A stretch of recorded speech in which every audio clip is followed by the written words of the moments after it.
Oi, pessoal, boa tarde, tudo bem? Espero que estejam todos bem. Bom, meu nome é Silvia Meirelles, eu sou CEO da Fábrica de Cursos, que é uma provedora global de soluções EdTech no modelo Full Service. A gente sabe, né, que em função dos impactos da pandemia, cada vez mais a gente vê empresas, né, investindo em learning, considerando, claro, que a gente consegue, com EAD, oferecer um conteúdo educacional remotamente, né? Mesmo em tempos complexos que a gente está vivendo, né, a gente sabe que essa é uma solução que é viável, basicamente, né? Mas como é que a gente consegue melhorar a experiência do colaborador, né, com o uso de tecnologia educacional? Esse vai ser o nosso ponto de reflexão aqui hoje. A gente sabe que são muitas as metodologias e os formatos disponíveis, né, para a oferta de conteúdos online, digitais. Então, como é que a gente consegue tomar a melhor decisão? Eu hoje vou apresentar para vocês algumas tendências que foram apontadas pelo e-learning industry, tá? Se vocês quiserem conferir, entrem lá no site deles, é e-learning industry, tudo junto, sem o hífen.com. A nossa dinâmica hoje vai ser compartilhamento de tela, como a gente está fazendo aqui, com apoio de apresentação, tá? O áudio de vocês vai estar fechado, e para garantir uma melhor qualidade de transmissão, né? Se vocês quiserem interagir, basta vocês falarem ali pelo chat que o Flávio Rães está aqui dando suporte, interagindo com vocês, e inclusive vai poder depois me passar as dúvidas para eu esclarecer aqui ao vivo para vocês. Bom, antes de eu falar exatamente das tendências, né, apontadas para 2022, eu queria mostrar alguns indicadores que são muito expressivos, né? O mercado mundial de learning, por exemplo, está projetado para valer 325 bilhões de dólares em 2025. Isso com um aumento previsto de 38 bilhões entre 2020 e 2024, né? Ou seja, 10% desse quase, né, desse valor total apenas nesses 5 anos. E aí, só para a gente comparar, eu acho importante a gente trazer para números, né, que estejam mais ou menos próximos, às vezes, de um consumo pessoal. Por exemplo, né, o mercado global de drones, que é uma tendência, a gente sabe, principalmente para as áreas de segurança, vai atingir 41,3 bilhões em 2026, né? E da indústria 4,0, 219 bilhões no mesmo período. Então, para a gente ter uma noção de como o investimento em e-learning é alto, né? Se comparado a outros mercados que são super exponenciais que a gente vê por aí. Tem vários estudos, a gente sabe, que mostram que o learning aumenta as taxas de retenção, né? Esses estudos mostram que as taxas variam de 25% a 60%. Se a gente for ver, a menor taxa já é super positiva, né? 25% já é um aumento muito expressivo. E outro ponto bem relevante é que as empresas que utilizam a EAD em seus processos de desenvolvimento, né, de pessoas, de capacitação, tiveram um aumento em 42% da receita nas empresas que foram pesquisadas, que são companhias americanas. E aí, corroborando com esse último indicador, né, foi feita uma pesquisa com 2.500 empresas que mostrou que as empresas que têm programas de treinamento abrangentes, esse é o ponto, têm receita 218% maior por funcionário e margem de lucro 24% maior quando comparado a empresas que não investem em treinamento. E aí eu trouxe esse número específico que, além desses indicadores que eu mostrei, ou seja, além do aumento de desempenho, algumas empresas têm redução de custo. A IBM, por exemplo, economizou aproximadamente 200 milhões de dólares quando ela fez essa mudança para e-learning, né? Isso independente da pandemia, né? Antes da pandemia. A gente sabe que mesmo as empresas que ainda estão aí com essas primeiras experiências de e-learning, elas sabem que não basta a gente ter conteúdo digital disponível, né? Isso não vai garantir que os colaboradores fiquem aptos para desempenhar suas atividades profissionais, né? Se fosse fácil assim, o esforço era muito menor. A gente sabe que são muitos os formatos, como eu falei, que uma boa dica, né, que eu venho dar aqui para vocês é ficar antenado aí nas tendências, e por isso eu organizei esse material para vocês. Porque a gente observando as tendências, a gente tem tipo uma colinha, né, do que o mercado está buscando, o que é um ótimo ponto de partida, né? E, claro, a primeira tendência não poderia ser outra, né? Os celulares e a internet viraram quase uma extensão dos nossos corpos, né? Impressionante. A gente não vai para quase lugar nenhum sem o nosso celular. Eles estão bem inseparáveis das nossas vidas e a gente está tendo uma mudança radical na sociedade em termos de comunicação sobre todos os níveis em função disso. Mas esse é assunto para outro dia, né? Só a projeção do e-commerce no Brasil, através dos celulares, ou seja, pessoas que fazem compra através do celular, teve um crescimento de 5,2 bilhões para 52,6, ou seja, 10 vezes maior, né? E mais de 72% da população brasileira comprou alguma coisa pelo celular durante a pandemia. E quase metade de todo mundo, 42% desse pessoal, comprou mais de 10 vezes, ou seja, a gente percebe que existe já um hábito de compra, né, através do celular, o que define um novo padrão de consumo. E claro que o desenvolvimento profissional é cada vez maior em função, né, da sua facilidade e disponibilidade usando esse dispositivo, que até pouco tempo a gente achava que não era exatamente confortável, que existiam formas diferentes, talvez melhores da gente se capacitar, né? Mas a gente sabe que para ter um bom investimento, a gente precisa que os nossos projetos, né, eles sejam projetados, né, sejam compatíveis para esse formato. Não adianta a gente simplesmente fazer com que ele funcione, né, numa tela pequena. Você precisa pensar na usabilidade, que precisa ser um fator principal. Você deve considerar também, obviamente, a responsividade, né, ou seja, a adequação aos tamanhos, porque mesmo pequeno a gente tem formatos variados de tela, e também a interação, né? Você precisa pensar num projeto que considere esses pontos quando você vai desenvolver um projeto para esse dispositivo menor, né? E talvez vocês estejam pensando, tá, mas o que isso tem a ver com a EdTech, né? Tem tudo, né, gente? Esses indicadores que eu trouxe e essa visão de mudança de hábito de compra, né, de consumo através de celular, tem tudo a ver, porque acabam indicando nessa mudança de comportamento, né, um novo consumo de produtos e de informação também, né? A gente sabe que ainda a gente tem aí uma transformação um pouco abrupta e bem recente, né? Mas ela meio que já foi incorporada na rotina. Então, vocês devem pensar nos projetos de vocês de capacitação que contemplar mobile, né? Provavelmente um padrão de consumo novo de projetos de educação corporativa. Aí eu não vou entrar no detalhe, mas a gente sabe, um monte de gente trabalhando no home office, nem todo mundo com computador, as pessoas fazendo várias coisas ao mesmo tempo, e o celular acabou virando uma ferramenta muito importante de trabalho, né? Tanto de comunicação quanto de interação mesmo, de uso dos sistemas. Então, esse foi a primeira tendência que eu trouxe para vocês. Uma outra tendência é o storytelling, né? Que são aquelas animações, né? Que tem uma história por trás, você tem um enredo, você tem um roteiro bem organizado. Não tem como negar, claro, todos nós consumimos vídeos e isso torna o consumo desse formato de informação muito fácil, né? Isso impulsiona processos de qualificação com esse recurso de forma cada vez mais eficiente, né? Principalmente as novas gerações, quando a gente passa a observar, elas estão muito mais acostumadas ao consumo de vídeos on demand, né? Com essas plataformas que são relativamente recentes, né, na sociedade, e acabam fazendo com que esse formato seja muito popular. Mas, nesses casos, você tem um ponto que é você oferecer, através dessas plataformas de consumo on demand, controle sobre o processo. Você acelera, volta, repete, né? E aí você acaba oferecendo alguns recursos de protagonismo, digamos assim, o que a gente consegue ter como resultado maior retenção do conteúdo, né? E diferente daqueles conteúdos de vídeo que a gente via longos, né, old fashion, a gente chama, né? O formato em storytelling acaba oferecendo uma narrativa muito mais interessante, meio que você dá aquela mastigada da informação. Eventualmente você tem uso de personagens, cenários, depende, claro, do projeto, do público, da intenção que você tem, mas isso aproxima o colaborador, né, o seu usuário, o seu consumidor, desse contexto. Né? A gente, né, sempre ouve muito falar, é legal você humanizar processos, não necessariamente você botar uma foto de uma pessoa, né? Isso não significa isso. Mas aqui nesse contexto, eventualmente, você trazer uma imagem, você facilita muito a absorção daquela informação. Isso pode ser uma forma mais fácil da pessoa se identificar com aquele conteúdo, né? A aderência é muito importante. Os e-learnings que são oferecidos em vídeos curtos, né, simples e divertidos, vão garantir um bom engajamento. São indicadores importantes e uma tendência também que deve ser observada.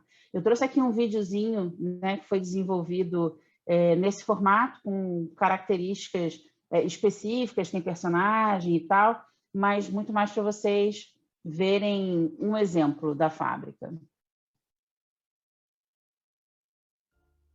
Há algumas décadas, os vídeos são utilizados para treinamento, mas produções sempre foram muito caras, pois exigiam equipamentos especiais e técnicos altamente qualificados. Estas produções geravam arquivos enormes e, na maioria das vezes, para sua atualização, era preciso gravar um novo vídeo. Porém, nem todos eram realmente interessantes. E se seus vídeos fossem interativos?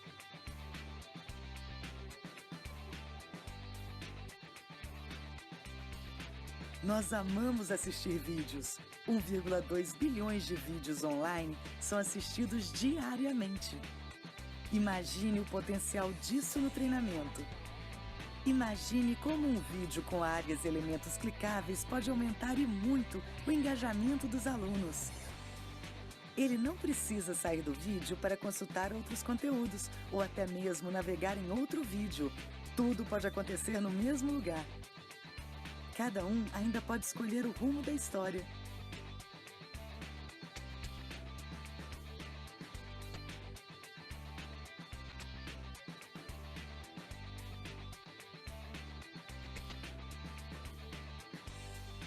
Quer saber como aproveitar melhor seus vídeos? Fale com a Fábrica de Cursos.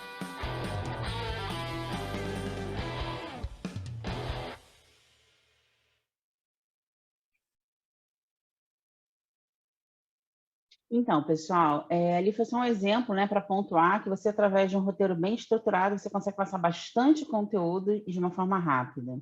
Uma outra tendência, obviamente, é o Rapid Learning. Muito se fala disso, né?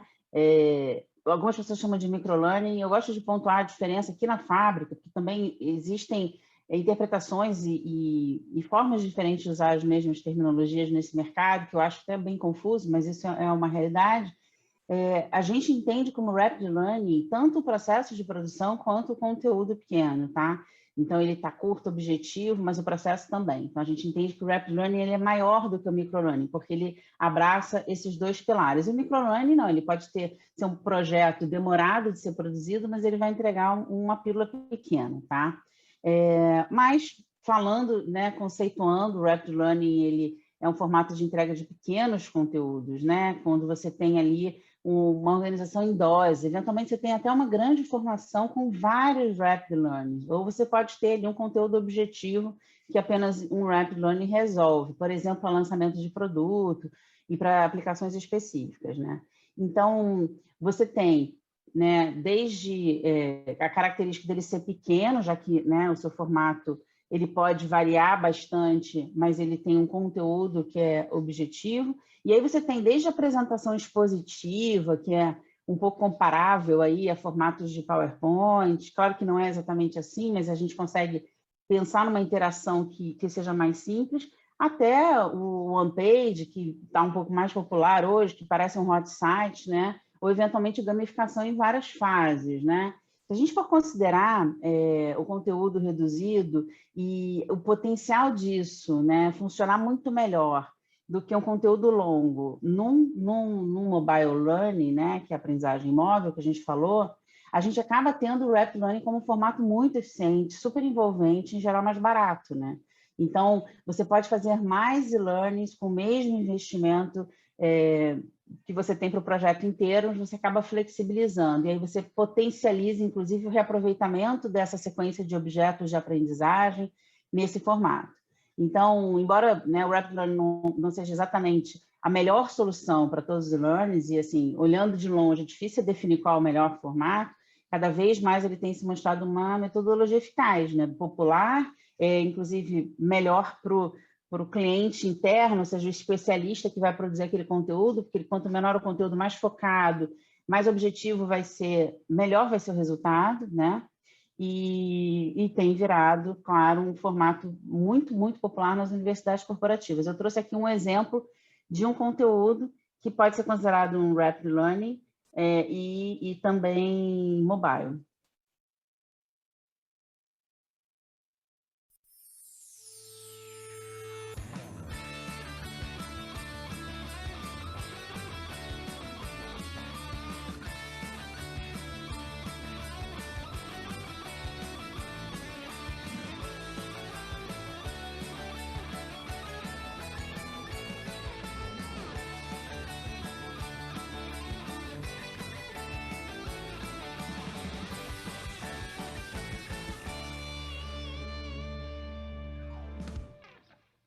Voltando aqui para as tendências, uma grande tendência é a personalização, ou seja, você oferecer experiências de aprendizagem personalizadas. A diversidade é um fato, a gente sabe, somos indivíduos com interesses, experiências, conhecimentos, né, formações, a gente é muito diferente. E claro que a facilidade de acesso à informação, com a interatividade, usabilidade, são fatores intrínsecos ao engajamento. A gente sabe que isso é muito importante, como a gente falou agora há pouco. Mas, para você, de fato, conseguir um bom engajamento, você precisa pensar na relevância. Então, qual é o ponto principal, né? O interesse que você tem sobre o conteúdo, né? E aí você vai conseguir ter uma boa aderência. Então, a personalização, quanto mais personalizada for essa experiência, quanto mais personalizado for o conteúdo, né, baseado em cases, características de cada contexto, melhor vai ser o seu resultado, né? E uma das coisas que eu costumo falar é que eu acho que conteúdos de prateleira, por mais que sejam temas muito comuns no mercado, eles tendem a serem menos eficientes porque eles perdem esse contexto dentro dos seus públicos, por mais que, né, você vai falar, sei lá, de administração do tempo, né? Mas você vai falar de administração de tempo, dependendo dos exemplos, aquilo pode tirar a pessoa daquele contexto e você afasta completamente, você perde aquela aderência, tá? Então, o melhor cenário que a gente pode ter de personalização é quando a gente personaliza a oferta do conteúdo durante a experiência do aprendizado. Então, a gente apresenta o conteúdo adaptado à evolução do colaborador meio real time, ajustando ali conhecimentos, habilidades de cada um, com base nas experiências, nas preferências e hábitos. Um grande aliado, claro, a inteligência artificial para fazer isso, mas existem processos menos complexos que possibilitam também você oferecer uma experiência real time, ou seja, de acordo com o conhecimento que você está, através de interações ali, quizzes, né, oferecendo para aquele colaborador, você joga ele para um caminho ou para outro. Você pode ter o mesmo objeto de aprendizagem, mas com vários caminhos passíveis de serem perseguidos, né, para cada pessoa, né? E aí você consegue, no mínimo, organizar em grupos de interesse, tá? Mas personalização, de fato, é uma tendência. Eu trouxe aqui um exemplo para vocês.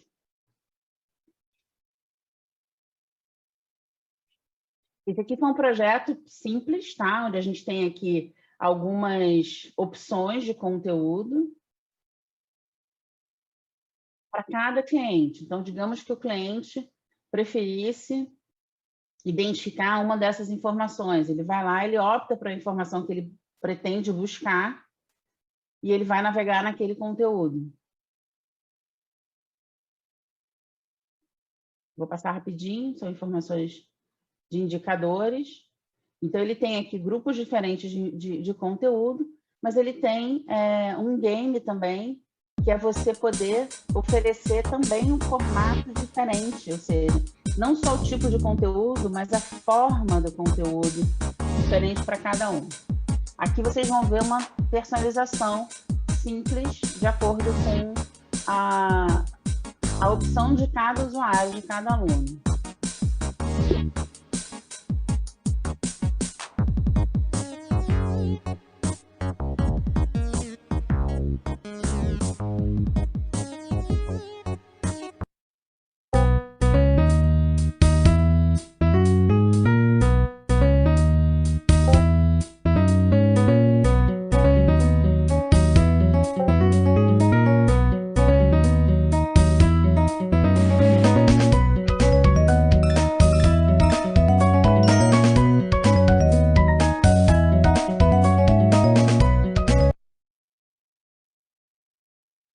É claro que a gente não poderia não falar de game, né? O game learning, que é a gamificação, né, oferecida, né, através de jogos, né? Ou seja, você oferece, desculpa, me enrolei, aprendizagem baseada em jogos, e aí você pode ter jogo ou um processo gamificado.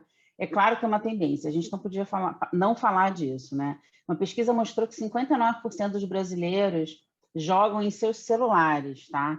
E tem uma coisa interessante, que não há uma diferença significativa entre gênero, né? Porque a gente tem essa tendência a ser um pouco machista na visão, achar que os meninos se interessam mais por games. Isso não é verdade.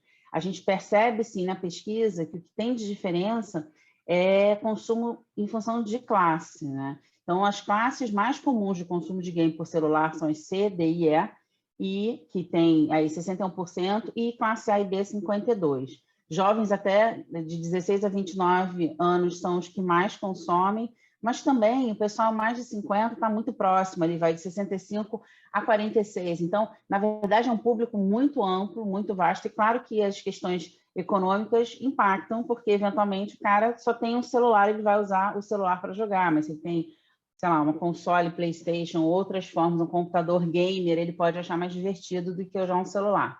Então, por isso a gente entende que a questão social, econômica está diretamente associada. E aí, se a gente parar para pensar, né, muito se fala em games, já é um buzz aí há muitos anos, né? E seja game ou gamificação na educação corporativa, a gente sabe que ainda é uma forma muito eficaz para você garantir um bom engajamento. Engajamento é a palavrinha que a gente persegue, né? A gente quer conseguir ter um bom engajamento e, consequentemente, a gente vai ter um melhor resultado. Então, você oferecer recompensa, desafio, possibilidade de abstração da realidade, sem perder a conexão com o contexto, que a gente falou agora há pouco, da personalização, acaba fazendo com que você oferecer um game learning, né, você acaba tendo aí uma retenção de conteúdo potencializado. E a gente percebe nas nossas experiências pessoais, né? Aqui na fábrica a gente faz game pra caramba, muitos games. Volta e meia eu vou dar uma olhada nos games e eu aprendo muita coisa, coisas que eu não tinha a menor ideia. Depois a gente vai compartilhar com vocês, por exemplo, um torneio que eu não vou mostrar, não vai dar tempo hoje para vocês, mas de um parceiro, que mostrou, por exemplo, que o tipo de loja mais consultada no Waze no início da pandemia, as opções eram supermercado, farmácia, uma outra que eu não lembro, e loja de decoração. E loja de decoração é a que foi mais perseguida e mais procurada. Eu fiquei muito surpresa, uma informação que eu não tinha a menor ideia. E a partir daquele... Uma vez que eu joguei, isso já virou uma informação para mim.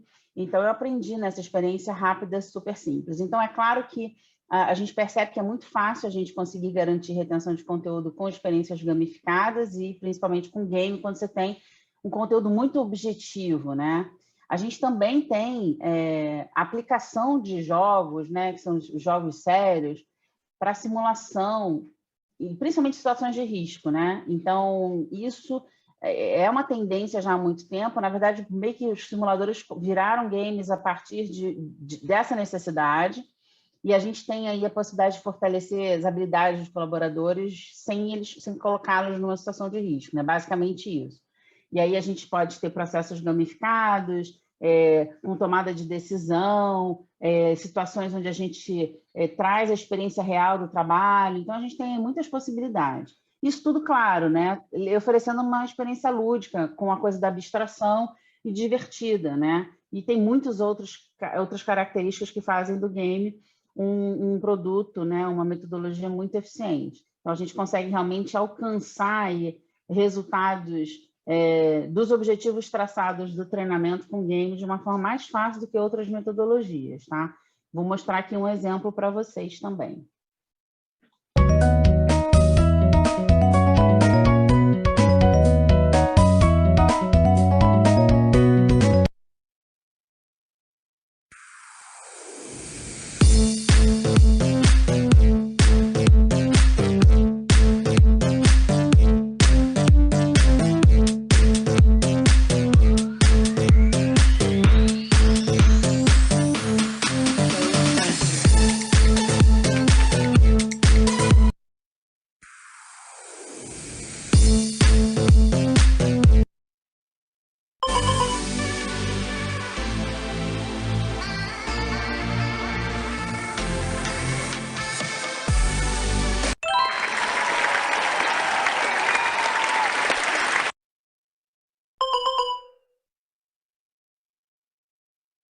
Então, agora o meu adversário está jogando, então eu não posso jogar, ele não permite. Quando eu passo o mouse aqui, ele bloqueia. E aí ele pode passar, eu posso passar, a gente tem um temporizador e tal.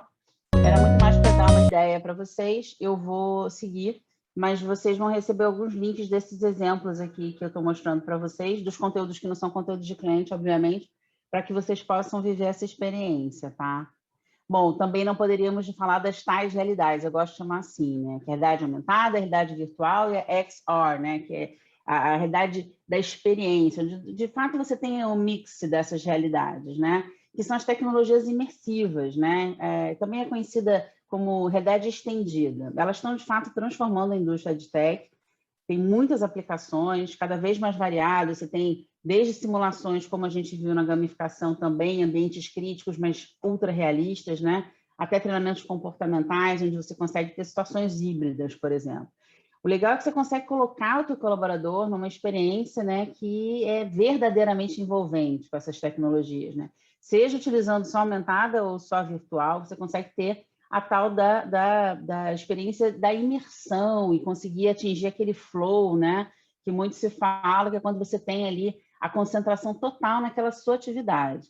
E você pode ter isso através do seu celular. A gente, inclusive, no ano passado, fez um evento onde o ambiente do evento era através de realidade virtual e a gente criou todo esse cenário. A gente faz isso com treinamento, obviamente, mas a gente fez com um evento nosso, que é o EdTalk, que a gente tem também várias rodadas acontecendo esse ano, estão todos convidados, obviamente, desde que vocês sejam assinantes da News da Fábrica, vocês recebem os convites e os links para participar. Mas voltando aqui, então a gente tem desde uma experiência, por exemplo, da realidade aumentada, né, onde você tem o celular, né, ou seja, você tem aquela realidade projetada no seu celular, até o óculos de realidade virtual, onde é o contrário, você entra dentro do sistema, né, você entra no virtual. E você tem também ambientes mixed, que tem, inclusive, cenários interessantes, existem vários projetos legais onde você trabalha com todas elas e você também tem o ambiente do cenário físico, você tem cheiro,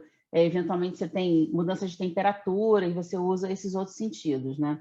O suporte ao desempenho, que é uma das coisas que eu falo já há vários anos, que para mim é a grande tendência de transformação de treinamento. Com o suporte ao desempenho, você consegue ter, por exemplo, óculos interativo, né? Por exemplo, você tem uma pessoa em cima de um poste fazendo manutenção no equipamento e ela está sendo orientada por um especialista que está na base e está visualizando o que ela está vendo através do óculos e está orientando o que ela deve fazer. Inclusive, no óculos, você consegue projetar orientações e instruções ali, por exemplo, mostrar como é o mecanismo, que peça que deve ser alterada, né? Então, isso é muito legal. É caro ainda, são projetos caros ainda, de alto investimento, mas quando a gente compara com projetos normais, digamos assim. Eventualmente, se você compara ao custo dessa logística, eventualmente ele nem é exatamente um projeto caro, né? Então, há muito que se considerar. Eu trouxe aqui um exemplo muito simples, a gente fez um evento onde a gente trabalhou com realidade aumentada, e aí eu tenho aqui um videozinho que mostra o folder da fábrica, né, impresso. A gente tem aqui uma tablet lendo o folder através de um código, e aí você tem a projeção daquela imagem. E aqui a gente fez um game que era híbrido, acontecia né, presencialmente e digitalmente online, onde você tinha a geração de um código ali para abrir um cofre e tal, você tinha essa experiência. Então, dá para você trabalhar com coisas muito mais complexas também, obviamente, mas eu trouxe esses exemplos só para vocês darem uma olhada. Bom, claro que o Big Data, né, é uma super tendência. Você conseguir hoje ter, né, muita informação através de sistemas e plataformas que ampliem a sua possibilidade de análise dos dados, isso faz com que você, de fato, consiga oferecer uma melhor experiência para o teu cliente, teu usuário, teu consumidor, né?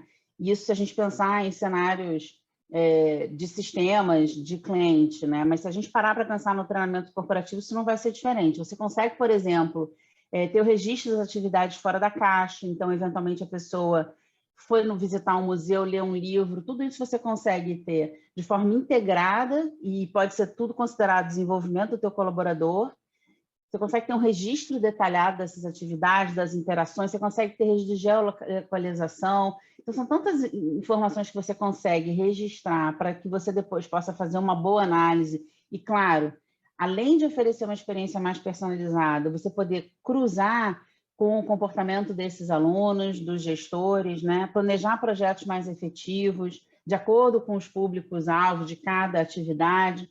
Então, por exemplo, você pode ter isso sendo cruzado com o lançamento de um produto, aumento de vendas ou redução, mudança do preço do seu produto, e você consegue ter um mapeamento muito mais eficiente de resultado das ações que você está investindo, de quais estão, de fato, trazendo algum retorno. Eu trouxe um exemplo aqui que eu acho muito impressionante, que o Big Data parece que é uma coisa distante, Mas existe um site que é esse, que é o radar de voo, né, basicamente. Você consegue ter, de graça, né, ele é público, um mapeamento de todos os voos que estão agora rolando, nesse momento, naquele momento. E você consegue fazer vários filtros. Isso até outro dia era impossível, e sem o Big Data seria muito difícil. É claro que a curadoria, bem antes da pandemia, a gente já percebia que era importante porque a gente tem um volume de conteúdo absurdamente grande disponível, né? E muita coisa está online, livre, muita coisa você tem que contratar, você tem as assinaturas on demand, né?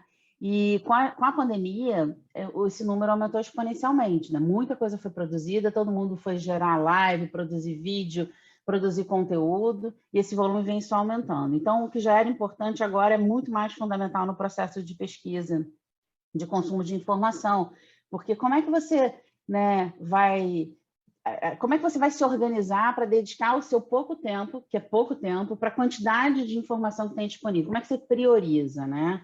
Então, para garantir que você tenha aí uma boa organização de conteúdo, você tem que pensar, claro, e oferecer uma forma que seja compreensível para os colaboradores. Então, o conteúdo tem que ter uma forma organizada, uma fonte de dados relevante, útil, acessível, com vários recursos de pesquisa, coleta, filtro, né? E aí você consegue ter uma boa adesão no consumo de informação. Existe uma tendência e a oferta de conteúdos livres, né? Ou seja, e plataformas que estão fazendo essa curadoria ou tentando fazer essa curadoria, ainda é uma coisa nova, você não tem aí muita popularidade nisso, mas você já observa uma tendência. Mas, de fato, que você organizar esse conteúdo disponível, seja dentro da sua empresa, em qualquer lugar que essa sua informação esteja, vai potencializar o acesso a essa informação. Por que o Google é tão famoso? Porque é uma ferramenta muito simples. Às vezes a gente acha mais fácil, inclusive eu fiz um webinar outro dia falando sobre isso, pesquisar no Google do que pesquisar dentro da intranet da empresa. Você vai para fora, porque você está acostumado com aquele processo. Então, a curadoria tem que estar amarrada por um processo simples, né? Disponível, fácil, né? E isso é super importante. Outro aspecto importante também na curadoria é a capacitação dos colaboradores. Você pode, por exemplo, potencializar o teu time para gerar capital intelectual internamente, né? Para que essa informação passe a fazer parte da sua curadoria. Aí você vai ter um processo muito mais ativo de elaboração de conteúdo, você vai poder aproveitar o social, que é a indicação desses conteúdos internamente, pelas pessoas que se conhecem. Então, você tem uma série de benefícios, tá? E, por último, pessoal, já encerrando aqui, eu queria falar do ensino híbrido, que, claro, que é uma grande tendência dos próximos anos, seja na educação corporativa ou na formal, né? Em todos os cenários, a gente percebe que tem um grande potencial na mudança do papel dos instrutores, dos professores. Eles vão passar a ter um outro tipo de protagonismo, muito mais como mentores, produtores de material de apoio, ou vão ser curadores, né?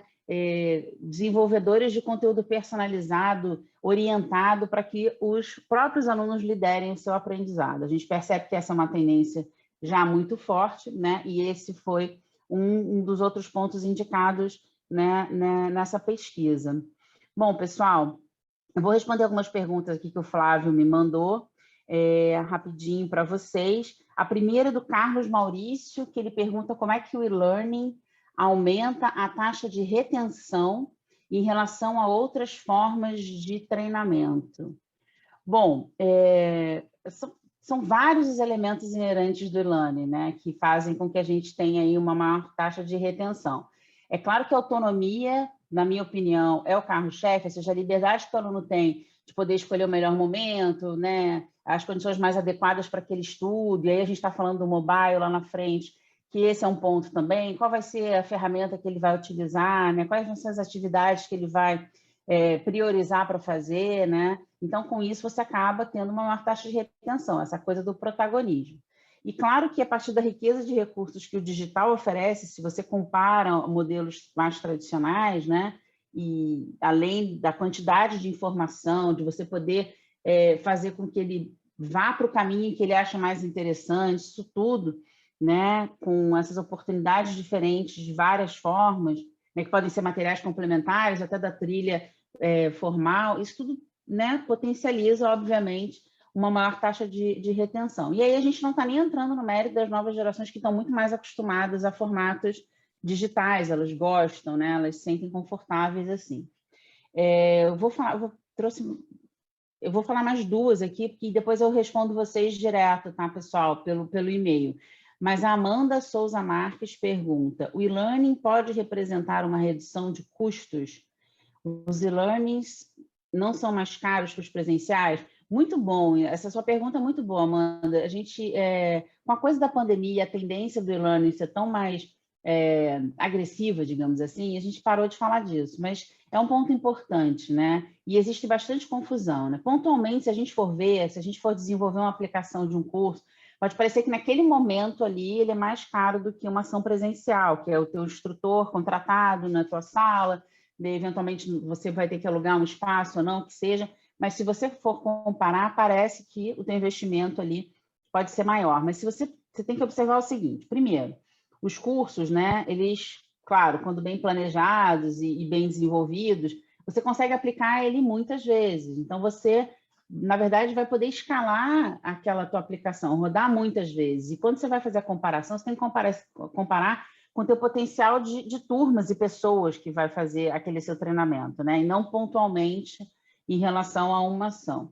Outro ponto importante é que as tecnologias, né, e os processos acabaram também barateando bastante o desenvolvimento de learning. Se você for ver 10 anos atrás, os números eram outros. Hoje a gente tem aí uma flexibilidade muito maior e também de opções que fazem com que, inclusive, empresas menores, empresas que outro dia não ofereciam EAD por uma questão de budget mesmo, falta de budget, passem a adotar, independente da pandemia, tá? Isso foi antes da pandemia, a gente já percebia, porque é muito difícil pegar aquele grupo e colocar, né, sincronamente no mesmo horário ali, né, dedicado àquela atividade. Então, a quantidade de recursos que você pode oferecer no e-learning, né, também isso pode fazer uma diferença no teu investimento, né? Simulações, como eu falei, se você vai usar as tais realidades, você vai ter um investimento muito maior. Mas tudo depende da sua aplicação, e você tem que comparar com o teu custo geral daquele processo, sabe? Não pontual de uma turma, isso é muito importante. E aí, por último, pessoal, a Camila Monteiro está perguntando, entre as tendências do e-learning, qual é a mais recomendada? Essa né? Quem tem essa resposta, nossa, né, seria uma carta assim, muito boa na manga para a gente ter. Mas a gente não existe uma fórmula mágica, né? Depende do contexto, né, da aplicação. Parece muito óbvio, né? Então, se a gente for ver que um e-learning que tem texto, então ele não pode ser aplicado a pessoas analfabetas ou pessoas que têm um baixo nível de leitura. Mas se a gente for ver a mesma situação, não pode servir para todo mundo. Se a gente parar para pensar, na medida do possível, a gente tem que tentar fazer a personalização, como eu falei, né? Então, você ter grupos de pessoas para utilização de determinados recursos, né? Sempre ponderando custo-benefício, você tentar fazer com que aquele objeto seja o mais plural possível, garantindo o equilíbrio da personalização. Ou seja, você vai ter aquela aderência com o teu público. Isso é muito importante, né? Mas eu falei de algumas tendências aqui, claro, tendência geral, e-learnings muito curtos, tá? Ou seja, quanto menor ele for, melhor. Mas ele precisa ter início, meio e fim. Não adianta você cortar no meio. As pessoas também fazem bastante confusão em relação a isso, né? Você também colocar na rua rápido, porque se você tem um projeto que leva muito tempo para você colocar na rua, para você compartilhar com o teu público, eventualmente ele já envelheceu nesse processo. Então, esse é um ponto que você deve avaliar. Eu costumo falar, não adianta o teu curso para treinar o pessoal para o Dia das Mães, para as promoções de Dia das Mães, ficar pronto no Dia dos Pais. Se você não tem tempo para fazer o que você gostaria, manda um PDF, você não vai gastar nada e você vai atingir pouca gente, mas pelo menos você vai atingir alguém. Não adianta você entregar uma informação que está velha, né, depois. Então, claro que você tem que pensar nos recursos que vão garantir aí uma boa experiência dos alunos. Isso é muito importante. Essa palavrinha que muito se fala continua sendo muito importante. Ou seja, você precisa oferecer uma experiência que esteja alinhada às expectativas daquele teu público, né? Formatos confortáveis, que sejam multitela, né? De celular a televisão, eventualmente, né? Com formatos que as pessoas estejam acostumadas a consumir, tá, pessoal? As outras perguntas, então, eu vou responder por e-mail e vocês devem estar perguntando, tá, mas e aí, como é que eu começo, né? qualquer iniciativa, gente, qualquer iniciativa que você vai fazer, você precisa de um bom planejamento, né? O compromisso com a liderança também é legal, porque você tem esses pares, esses parceiros te apoiando no projeto. Então, assim, procura na empresa, dentro da sua empresa, quem que pode ser par seu, quem pode ser parceiro do seu projeto, seja de conteúdo, seja uma pessoa que é antenada com mídias, alguém, né, que possa te dar um olhar diferente, que vai te dar vai ser um bom crítico, né, para aquela entrega. E, claro, você tem que estar flexível o suficiente para implementar os ajustes sempre que necessário. A gente também não pode ser muito rígido em relação a isso, porque a gente acaba não tendo um bom resultado. Então, como eu falei, as parcerias eficientes elas vão impulsionar aí o desenvolvimento do pessoal, né? E você pode pensar em parcerias fora da tua empresa também, como a gente, a fábrica e vários outros players do mercado aí que vão poder ajudar vocês nesse processo, que acaba sendo uma forma para quem está começando muito eficiente, porque a gente acaba impulsionando o desenvolvimento do time, né? Desse time do cliente, que começa a aprender muita coisa com essa experiência de trabalhar com um parceiro. Tá bom? Pessoal, queria muito agradecer a presença de todos vocês hoje. Vou aqui desejar um restinho de semana produtivo, divertido, com muita saúde. Se cuidem, tá? Fiquem à vontade para conectar comigo, ó, meu WhatsApp, LinkedIn, e-mail, tudo aqui na tela. E espero vocês no próximo webinar, tá? Como eu falei, se vocês não estão inscritos lá no meio, se inscrevam, que vocês recebem aí divulgação dos webinários, dos próximos treinamentos, também de novidades e lançamentos. Vou deixar vocês aqui com uma pequena apresentação da fábrica, para vocês conhecerem um pouquinho mais da gente. Tá bom? Obrigada, pessoal!